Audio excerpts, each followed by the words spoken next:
So, good morning mga guys! For today's video, isiplex ko po sa inyo ang aming wild onion na napakarami lang dito sa aming yards. Napakadami talaga niya. So, it's just classified as perennial weeds. And scientific name is Allium cannabis. So, pwede rin siyang gamitin sa pagluluto, kaya lang hindi pa namin natatry. So, ito yung spring onion sa Pilipinas. Kaya lang mas maliliit yung kanyang dahon.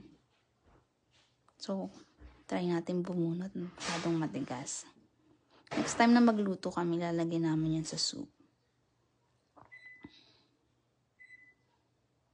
At ayan, mahirap bunutin. Usually tumutubo siya pag winter dito. Ang dami-dami. And, ito na nga, makakabunot na tayo ng isa. At ganito yung hitsura niya, guys.